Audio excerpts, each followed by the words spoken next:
Do you miss the mob lifestyle? I'd be lying if I say I didn't at times, but people ask me all the time, they say, do you miss the money? Do you miss the power and all that? To a degree. I mean, look, it's great when you have anything you can want at your disposal because you got enough money to take care of it, right? I had my own jet plane, I had a Lear 25A, I had a Bell helicopter, I had a couple of big automobile agencies that I owned, so I drove whatever car I want, and basically had homes all over the country. So, yeah, that's nice. But you know what I really miss? I miss the camaraderie that we had with the guys. What was so attractive to me about that life is, hey, when you come in, it's a brotherhood. Don't ever worry about your wife, your daughter, your sister. We got their backs wherever you go.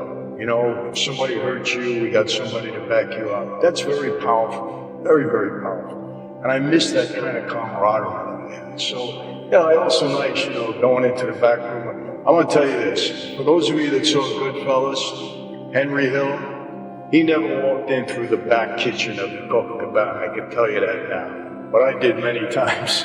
First with my dad and then later on with myself. It's nice to go in and get a ringside table and treated that way. So to say I didn't miss it, I'd be lying. How do you learn the art of this? Because that's part politics, like part journalism. Sounds like some of the interviews I've had when I was running to be mayor. Like they're trying to trip you up. You say the wrong one thing, that's the thing that'll kill you. Like, how do you learn how to negotiate? A lot of it is experience. You make mistakes in the beginning, but I was fortunate. I had my dad who schooled me well, who taught me basically how to conduct myself in these things. And one thing, Brian, the major thing my dad taught me that has worked for me my entire life, and in a serious way, I'll get into it, is be a good listener. Don't run your mouth. Don't be the first to, present you. Just be a good listener. Let the other guy make a mistake. Think, hard. Be prepared going in. And for me, I became a major target of law enforcement. Major target. They never got me on tape saying anything wrong. Never. There was one undercover operation they had me on. They had 83 tape recordings on me. It was this whole thing with Don King and Al Sharpton. They couldn't use one of them. Because I never made a mistake on the tape. Because I was always listening. I was careful how I spoke. And I credit my father and listening to him. Okay, I understand it, Dad. So you got to be careful who you talk to. Same thing when you sit down. Let the guy present himself. They always say this too. You go into a meeting, sometimes you're the smartest guy in the room, but you don't want anybody to know it. Let them think you're a dummy, you don't know anything. And they're yapping away, right? It's a big advantage. There's other times when you're not the smartest guy in the room. But if you keep your mouth shut, nobody knows that. They don't know it, so you let them talk, commit themselves. By the time they're finished, then you can become the smartest guy in the room because they told you everything. Here's the thing, it's all about the media, it's all about entertainment. I mean, look, when The Godfather came out, guys on the street were acting different because it elevated the persona of guys on the street in a big way. I'm telling you, I witnessed it, I watched it. All of these movies, I speak to young kids. Michael, come on, man. You had the cars, you had the money, you had all the women, you had people catering to you all the time. And I said, I know. That was Goodfellas, right? Did you watch the second half of the movie? Who got killed? Who lost everything? Who went to jail? They don't see that. They only see the money, the power, and that's an aphrodisiac to people. But when I first started speaking, I was pretty well known in New York. We had a hot one. Maybe on the West Coast, Florida, yes, that's where I got indicted at. In the Midwest, Texas, nobody knew who I was. They put on a marquee, the mob guy is going to be there, standing room only. People are interested in the lifestyle. It's all the media, Hollywood, entertainment, the news. I mean, John Gotti, come on. How many people wanted to be John Gotti? How many people wanted to be Michael Corleone, Vito Corleone? It's not easy.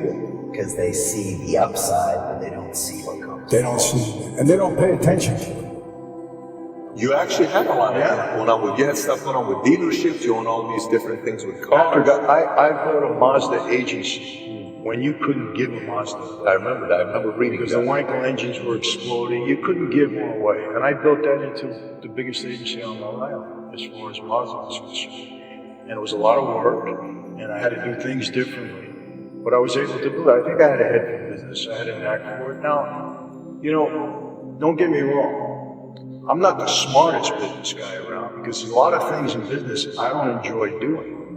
But there were certain talents that I had that worked well for me. And I always tell people this, when you're in business, I don't think it's a good thing to micromanage because nobody can do everything good. But here's the deal, do what you do best and delegate the rest. And then be a good, watcher of these people. Make sure you get the most out of it. That's how you do it.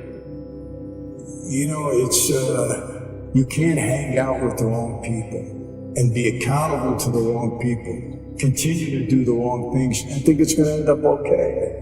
You know, it's the definition of insanity. You know, keep doing the same wrong thing, think you're going to have a different outcome.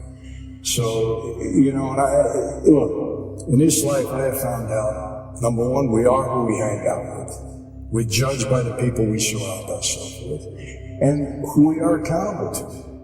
When I was on the street, I was accountable to my oath, to my boss.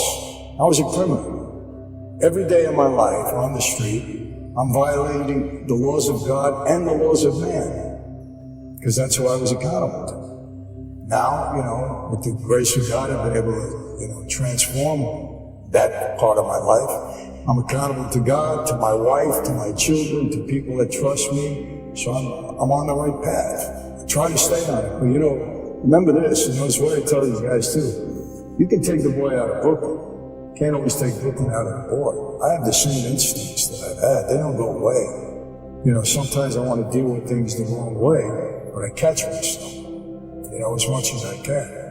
But this is a tough life to navigate. It's a violent life at times. You're part of the life, you're part of the violence. There's no question about it. But murder in that life was taken very seriously. It was taken Very seriously. You couldn't just go around rampant killing people. I don't like this guy, I want to kill him. A made guy had a lot of respect. And if that guy was in trouble, first of all, the only one that could order a murder was the boss. He had a sanction. You couldn't do it without his okay. Not even a made man or a cop. That's no boss. It has to be the boss. And there was a lot of discussion. It wasn't that, hey, this guy's going to go, okay, go get him tomorrow, that's the end of that. No, it was taken very, very seriously because remember, the life is built on respect. When you earn your stripes and you come into that life, you're a respected guy. So if something you did wrong, well, they're going to make sure it was wrong. And then if you violate the oath, you're going to pay the consequences. But it was something taken very seriously. A lot of people think that we just went around and random killing people and killing that's what the people on movies the show street. you. That's what the Movies movies make say. like that, yeah. I mean, I certainly didn't witness that in my lifestyle. You didn't witness that in your life? Not random stuff. Oh, random. It was taken very seriously. Would you live the life all over again?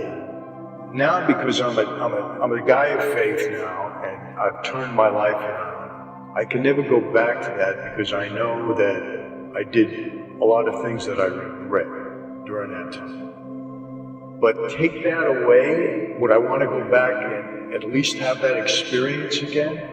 I'm being honest, and I might get ridiculed for this, but I think I might. To have the experience, because look, I learned things in that life that were invaluable to me throughout my life. And if you take away the bad stuff and just put me back in that environment, around my guys and some of them, I think I might, Patrick. And again, I hope I'm explaining this right, because you're going to have 50,000 young kids right now go become mobsters. No, you got to say the right no, thing. No, I Next don't want thing that. you know, Valuetainment produced 22,000 mobsters in the world. No. Let me make that clear. Let's give the disclaimer as well.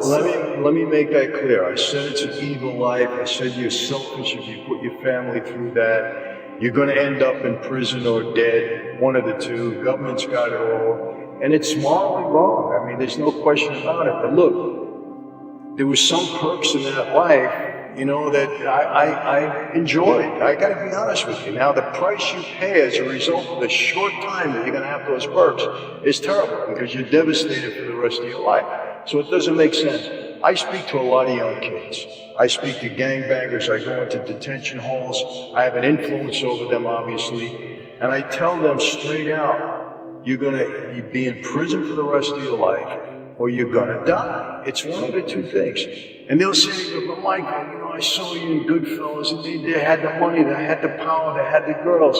I said, yeah, but did you watch the whole movie? Or did you just stop in the middle? I said, who got killed? Who went to jail? Who became an informant? Whose wife left them? Whose kids suffered? Why don't you see that part? And you know what? They don't. They only focus on it. They don't realize it's very short-lived.